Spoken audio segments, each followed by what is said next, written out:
Coming up next on The Voice of Alabama Politics, our special guest today, Senate President Pro-Tem Dale Marsh and Speaker Mac McCutcheon.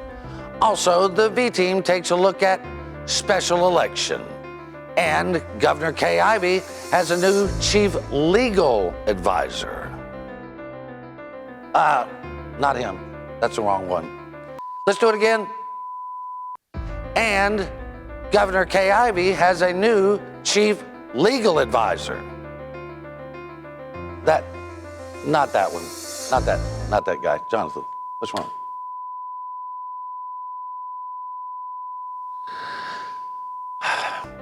And Governor Kay Ivey has a new chief legal advisor. That's right. It's no joke. All this and much, much more coming up next on The V.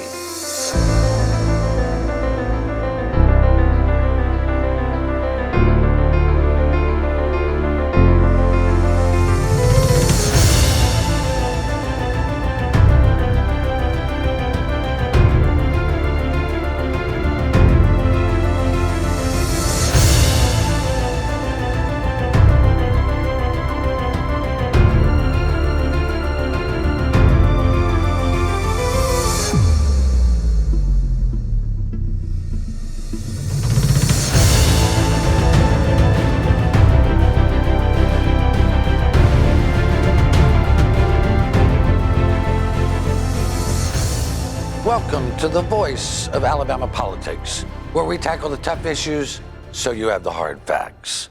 I'm your host, Bill Britt, and as always, I'm joined by the V-Team. Welcome all. Hi, guys. How you doing?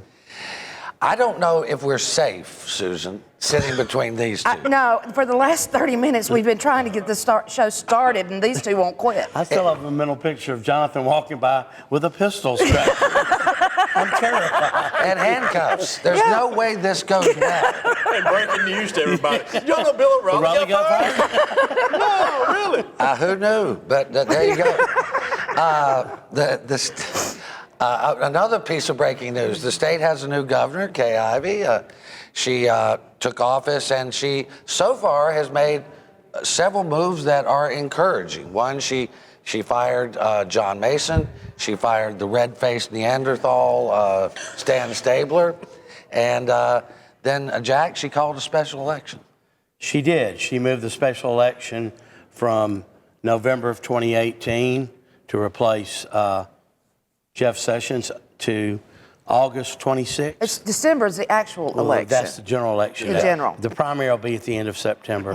Really, She the general doesn't give election's people in much August. time, but and I heard she had a lot of pressure out of D.C. to leave it where it was. Yeah. But to her credit, she took charge and she changed the date. Well, no, we know, and no one denied it, that Mitch McConnell called her and said, we're happy with Luther. And so don't call a special election.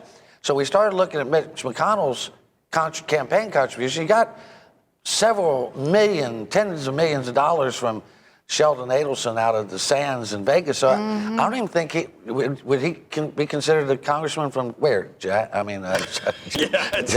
Yeah, from Kentucky.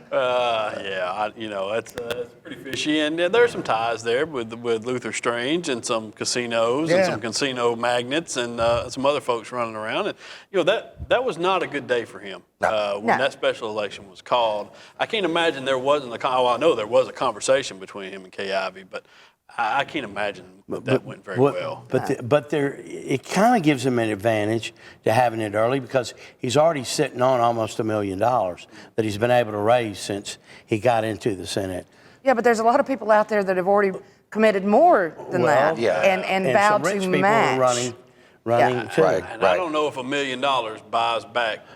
It was a pretty good start, though. But the thing is, Josh is about to say it, the goodwill between he and the media is gone. Yeah. He's in a rough spot right now. He is directly tied in to Bentley and all that went wrong, and the people here have such disdain for Bentley, and I think they tie Strange directly to that and to his refusal to kind of to go after him fully and to stop the House impeachment committee. That's a problem. And his play on words to the media, I never said, and it's not. I mean, I'm sorry, the media is not idiots. We're not.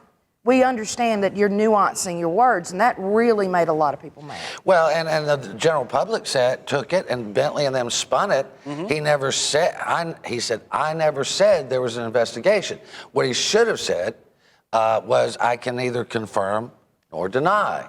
You know, sit in front of a mirror and practice that if you're in law enforcement. Well, it's not just that. He also said it's unfair to Bentley to say that that he's under investigation. That's unfair to Bentley. I mean, how do you pull that back? It's funny that the man you hated is going to be your undoing. Yeah. He hated Bentley, and now it's going to be one of the reasons he's going to lose. Yeah, I mean, the media is not going to give him a break. And what did Bentley get out of appointing Luther Strange? He got kicked out of office. Yeah. He avoided jail time. That's the only thing. Was so awful for both of them. It was terrible. And the lack of foresight, I mean, it's really stunning. It really is. How stunning it is for Luther Strange not to see how this was going to play out in the end. Well, I think he absolutely thought he'd get the 2 years. 2 years is a lifetime. People would forget about it. I got to tell you, the media has a long memory. We're not going to forget about that. No. And listen, I got nothing against Luther Strange personally, but we have a saying here. You know that. It's not only has to be right, it has to look right. And that thing, Susan, looked like Limburger cheese on toast. It did. It stunk to high heaven. Absolutely stunk to high heaven because we all knew there was an investigation going on. We had pictures. We had pictures. You took them. I did, of Matt Hart and Alice Martin and Luther Strange and Robert Bentley all going into the same little room. And as soon as Bentley went in, then David Byrne came out, which meant Bentley was testifying. I mean, that was pretty easy. You would think that Luther was an absentee AG from all accounts that I've heard. He was never in the office. And what's so funny is you would think he would have a redeeming quality. But he's a terrible politician on top of being an absentee officer. He's a nice guy. He's a nice guy. But we hear Slade Blackwell's, I mean, he's a nice guy from Mountain Brook.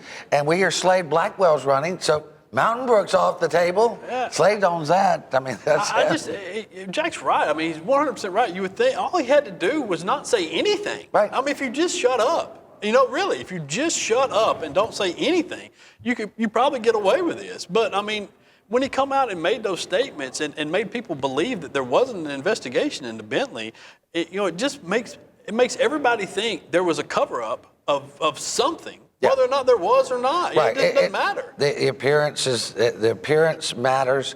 Very interesting to me. I got several calls over the last week or so asking where Bentley is, and I'm like, who cares?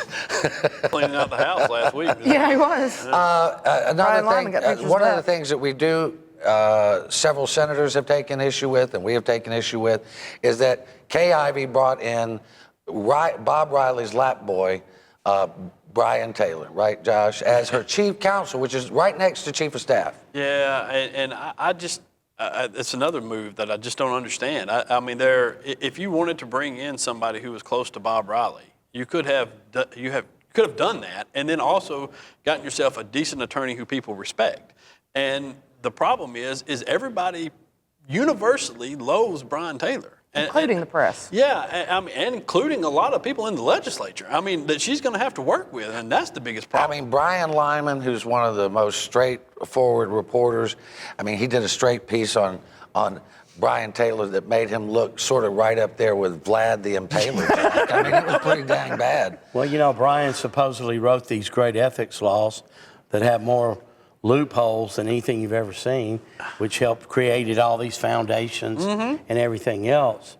And then on top of that, I mean, people just don't like him. Yeah. I mean, personally. And now I've actually had a meal with him once, and we've talked over the years, never very long, but he's a lightning rod for Kay, and she wasted a lot of political Well, capital. he's suing APR. And then since 2014, this is nothing new. Yeah, and then because we're in a conspiracy to harm him. I've never conspired with anybody. I've perspired, but never conspired. Because hell, I can't even spell conspire. I did that. But I mean, he says we did that, and now he's seeking a gag order. But he didn't bother to tell the governor that, and he didn't bother to tell Clinton Carter when That's he took right. that position either. Well, candor, and he's a lawyer. Who would have thunk, right? Yeah. We're gonna have to leave it right there. You're watching the voice of Alabama politics. Up next, President Pro-Tem Dale Marsh and Speaker of the House Mac McCutcheon.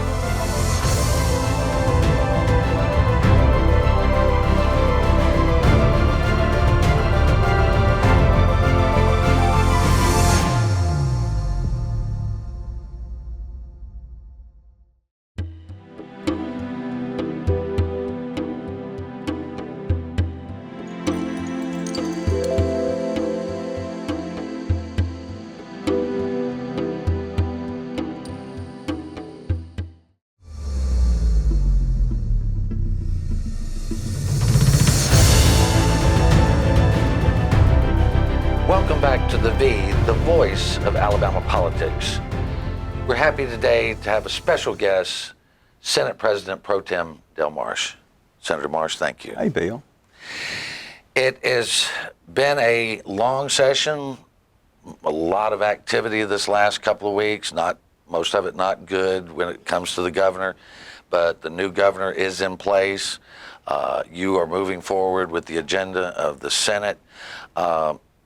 There's a lot of priorities still left. What are some of the things that are on your mind that have to be done before we sine die? Yeah, well, with 10 days left, we're 2/3 through. We've got both budgets still have not passed. Each have been through one house, so we're dealing with that. So the general fund is what we'll be dealing with probably within the next 2 weeks. And so that obviously is a priority. There's a chance we could see the Education Trust Fund come back with changes we'd have to concur with, so we still have to deal with that probably again. You've got the prison bill, which I talked to the Speaker about just this morning, in that, that's a bill that we think is a priority when you look at the needs of the prison system. We talked about it, I think, on your show last time. So that bill got through the Senate. It's in the House now. Our members work with their members, are going through the bill. Hopefully get some consensus there. Reapportionment. We've based on 2 different federal cases. We're going to have to revisit that, and we've got to get it done this session. 18's around the corner. People will be running. They want to know what their district's going to look like. So that's got to be done this session. You get past that, you've got a host of bills from the transportation bill. It was not voted on. Not sure we'll get back to it or not. I think the infrastructure situation is extremely important to the state, for the future of the state. Sure.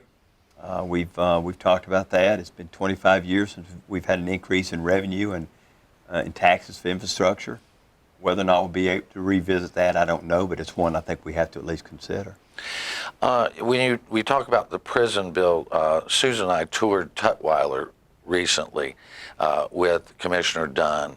And while they've done a great job with what they've got, it is literally falling down around those women. It was very clean, very well kept, and the warden seems to be doing a great job. But I noticed that we spent about 3 hours there, and Commissioner Dunn really has a vision for this sort of prison reform, which I think is refreshing.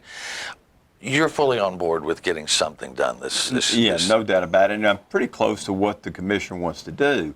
We got a different way to get there. They want to do about a $800 million bond issue with the state on the hook for that. The bill we sent to the House has the state at most at $325 million. It has individual local districts coming up to the ponying up to get those prisons and doing their own bond issue.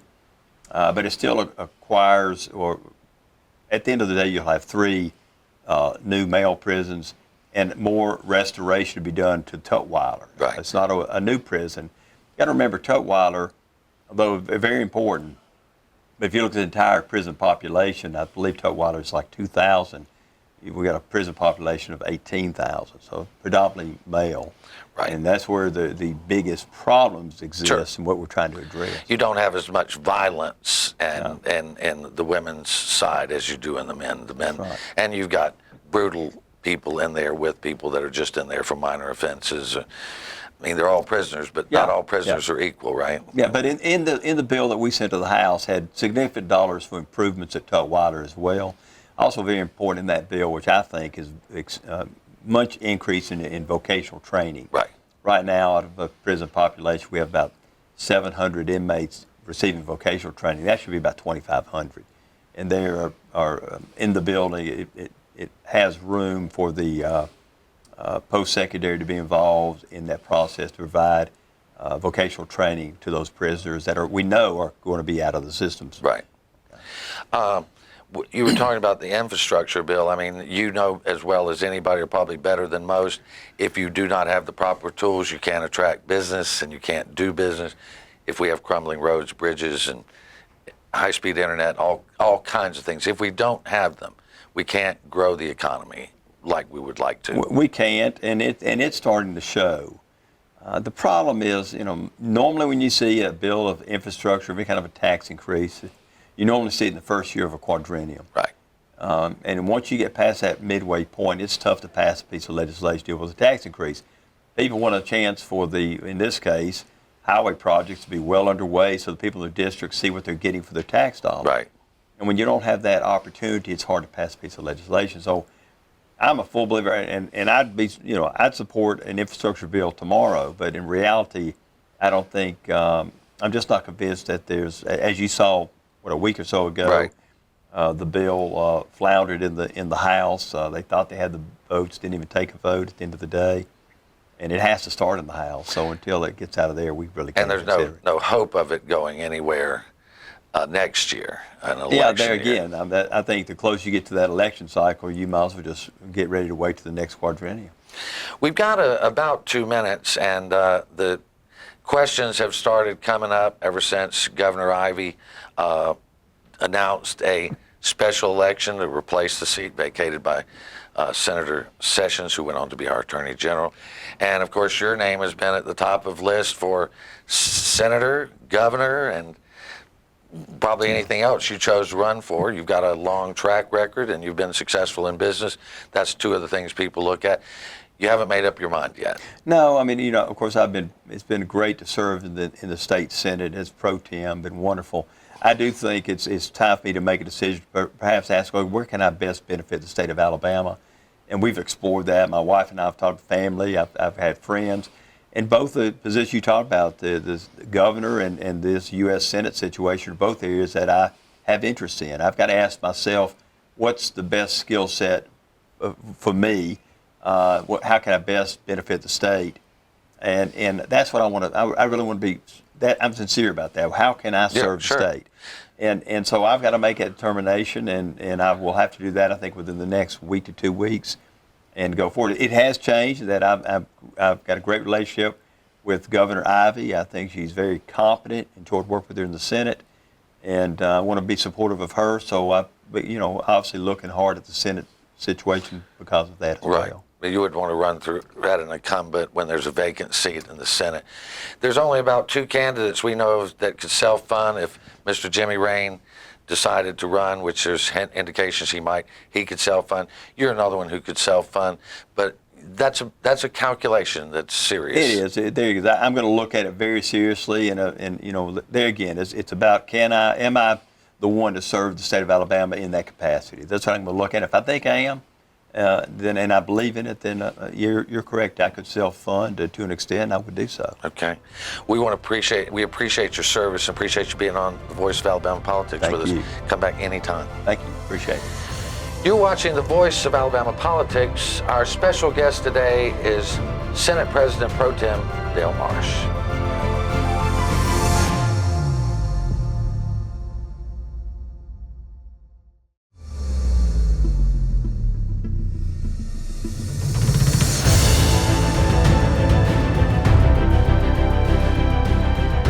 Welcome back to the Voice of Alabama Politics.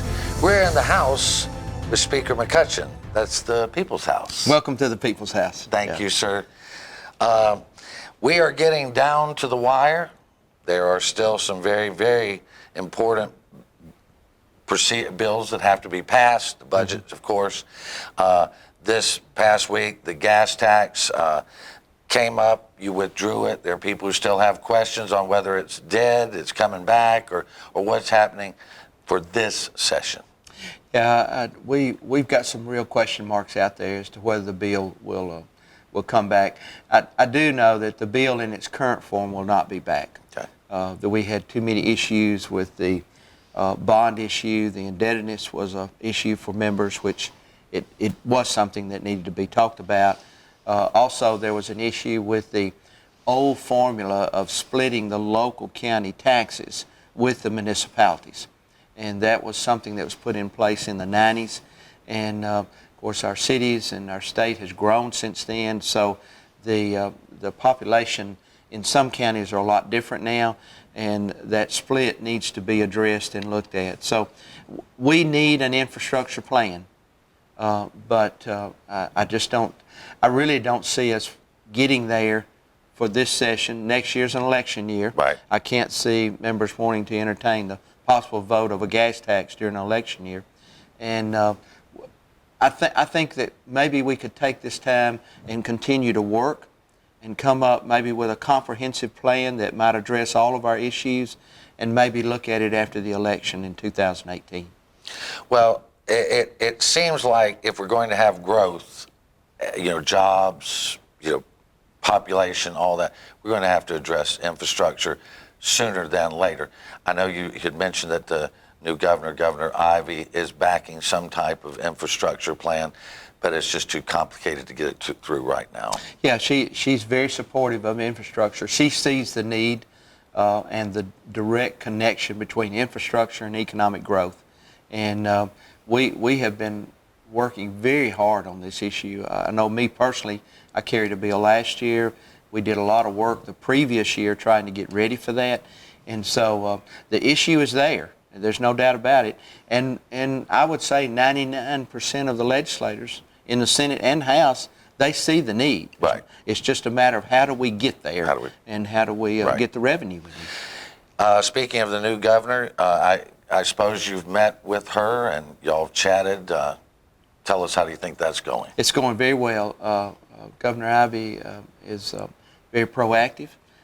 She's working on her cabinet now and making some cabinet decisions and some changes with the staffing. She's been willing to meet with the Pro-Tem and I on a weekly basis, and this is something that we discussed this week that we're going to continue. So we're going to meet every week and talk about the needs that we have. That's certainly a different direction than Governor Bentley, where you went through liaisons. Yes. He had a staff, and his staff would work the floor, and most of our communication was between the staff. I have to say, he was available if you called him, Right. of course. But this concept of meeting weekly with the governor and the Pro-Tem, it's between House, Senate, and Governor's office. I think it'd be very beneficial for us. We understand that Governor Ivey is looking at the prison bill herself, and she's asked Commissioner Dunn to put together where the prisons would be placed and what prisons would be closed, something that we had not seen before. Where do you think we are on the prison bill altogether? Well, we've got Governor Ivey is very concerned about the court case that we have ongoing right now. She wants us to be prepared as a state to address this issue, and rightfully so. We've got a Senate bill that has come down to us. Some of the House members, they have some concerns about that Senate bill from the standpoint of the women's prison out at Wetumpka. The first two prisons being built would be through local financing and a lease program. Then the third prison would be built through the state. There's a lot of moving parts in that bill that we've got some concerns about. Right now, what we're doing in the House, we're taking the Senate bill. We're looking at all the information that was used to get to that point in the Senate bill. We're also meeting with Commissioner Dunn. We're getting his take on the Senate bill and what he would like to see us do from a legislative perspective, and getting information from him. Right. And then we're also looking at the compromise bill that we had back in the last session. Right. And see exactly what direction we were moving at with that bill. And hopefully all of these meetings, all these negotiations, the House will be able to come up with a product that we can move forward. And we'd like to do that before this session ends. We've got just a couple of minutes. We always hated it so short, and we get calls saying, we need more, but there is an ethics bill. I spoke with the Attorney General. He said they would have it ready maybe as soon as next week. And have you all been in communication, and where do you see this going during the session? Well, the ethics bill that was sent over to us from the AG's office is a very long bill, and it addresses a lot of important issues. We're trying to get our arms around it as we did last week. I think we may have mentioned this talking in weeks past. Sure. But we're trying to get our arms around this thing, and we're talking with the AG's office. We want to be cooperative. And because the AG's office, they're trying to help us too understand, what's legal and what's not, because we want to comply with our ethics. And so it's a work in progress.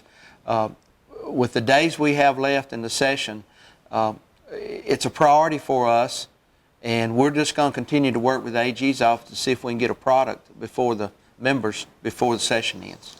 We got about 1 minute. What's on your mind for the rest of the session? Is there something that's important other than the budgets and these type things? Well, of course, I can't quit thinking about the budgets, because that's our priority. Right. We've got to get those budgets done. And the education budget, they're working on it this week. Should be ready for the floor maybe next week. The concerns that we have is the redistricting issue. That's right. That We're has to be working done. on that, and that's got to be done before we end this session. And so the House is moving forward with it. They're looking at the districts. They're moving very well with redrawing some of those districts to get them in compliance, and so that's a priority for us. And then, of course, the budgets, the redistricting, the prison issue is going to, with us working on it now, it's going to be priority for us as well. And really, at this point right now, those are top priorities Right. for us with Right. the time Well, we have left. There's been lots of maps going around lately. We thought that Rand McNally had visited the State House, and everybody's doing this. And, so it should be interesting to see how that plays Well, out. anytime you move the lines of one district, you're going to affect maybe 5 or 6 or Right. more districts around that district. So there's a lot of discussion, and we've got the Democrats and the Republicans are trying to work together. They've got an idea of what they would like to see happen versus Republican, and then you got to remember that this is going to be just right in front of a campaign season. That's right. So everybody's concerned about their districts. Yeah, sure they are. Well, Mr. Speaker, I want to thank you once again for joining us here on the V and allowing us to sit with you in the People's House. It's good to have you always. Thanks for coming. Thank you for watching the V. You can catch an extended version of this broadcast online at alreporter.com. We want to thank Speaker McCutcheon and President Pro-Tem Dale Marsh for being on the V. You watch us because we watch them.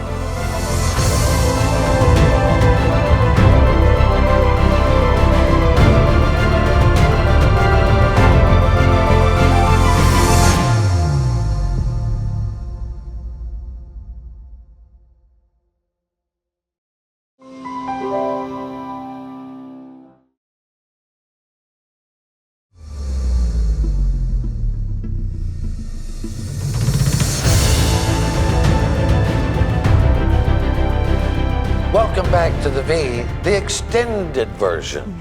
you know, we need somebody to come up with a name for Overtime? this. You're going for yeah, overtime? The V overtime. I thought we were thinking about running a contest maybe with our viewers. We could do that, Yeah. you know. Name the V, get a cup of coffee or something, you know. Yeah, think what How about contest the would there be? extended voice? The extended voice. Maybe the ventriloquist. The where shout. you throw your voice. This is the shout version. I always wanted to throw my voice. This is the mom segment.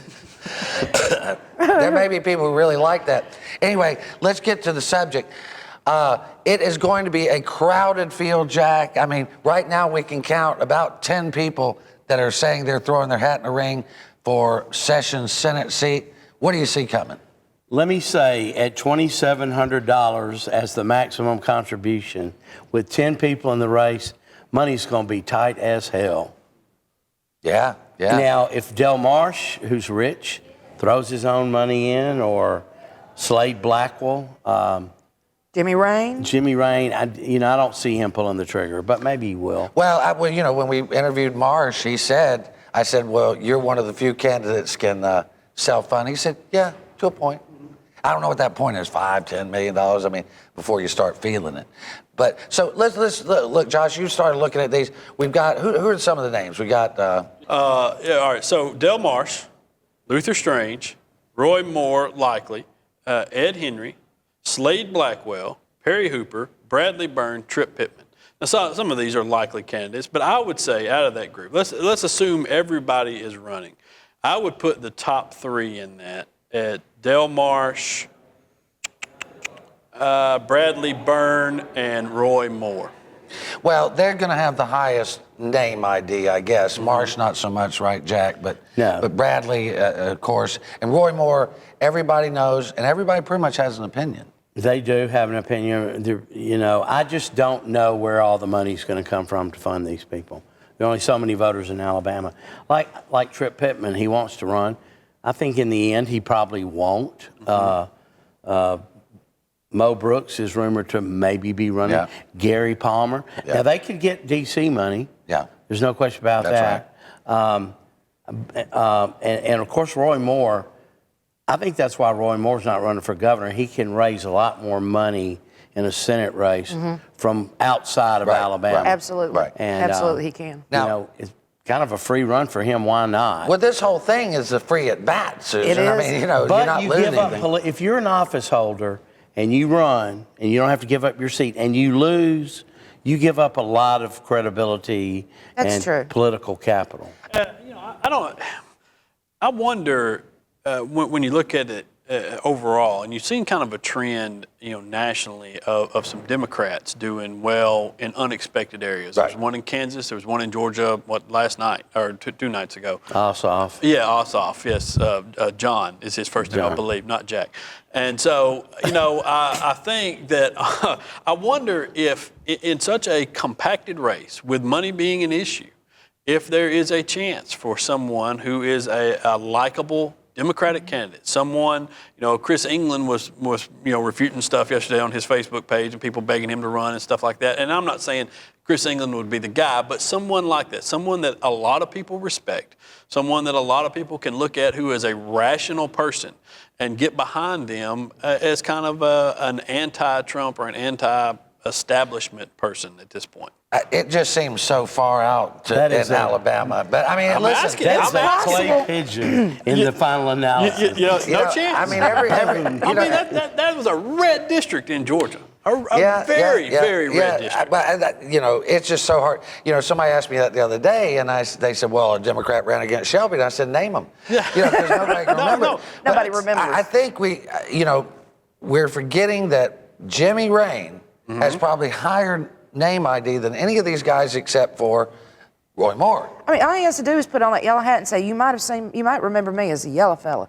And everybody's going to know who he is. And I'm telling you, And he's Rain got the personality. can out God, gun, and apple pie all of them except Moore. And he Have has a y'all very heard likable he's running for personality. sure? We've heard he's thinking about it. Well, hell, a lot of people are thinking. I'm thinking about But it. when you're the rich, I'm thinking about it myself. Let me tell you I mean, if something. John Every Ossoff- one of these people on this list, career politicians. Yeah. And the reason Donald Trump ran and won, outsider. Right. Rain would be an outsider. He would be. well, the thing that interests me about it is when you're the wealthiest man in Alabama, you can run and it doesn't hurt you a bit. I mean, it's just chump change. Yeah. The other side of it is, why would he want to go to D.C. and spend so much time with poor folks? It's true. Yeah, I mean, that's true. I mean, it's, but I would imagine a lot of his money's already going to D.C. so he could join it. So I don't know. I know that it's far-fetched to say that about a Democratic challenger in this.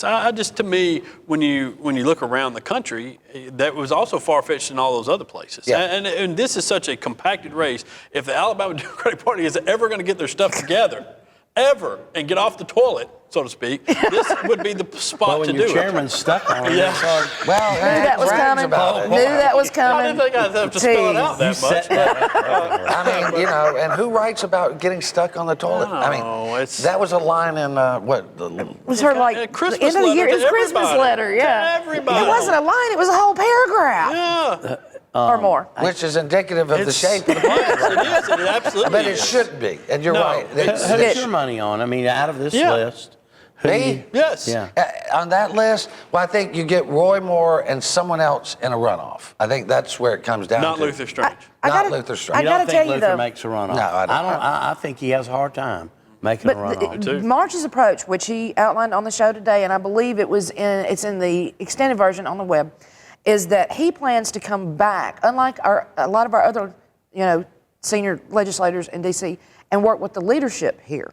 And that's, if he were to be elected, he would continue to work with the leadership in Alabama of what Alabama needs, instead of going to D.C. and just pretending like Well, Alabama doesn't I'm not exist. saying Moore would win, but I think he gets in a runoff. Oh, I think so. It's, I don't want him going to Washington. That's for damn sure. I want him to be the Attorney General of Alabama. That is even And worse. help clean up the Oh, corruption. that would be so much fun, Jack. Clean Really? up corruption. You talking about the fox guarding the hen house? I've been booted out twice. I disagree. But it wasn't over For obeying corruption. rules. It Yeah. wasn't over For disobeying corruption. the rules. Yeah, disobeying the rules, He's not yeah. a crook, and people trust Roy Moore with the law.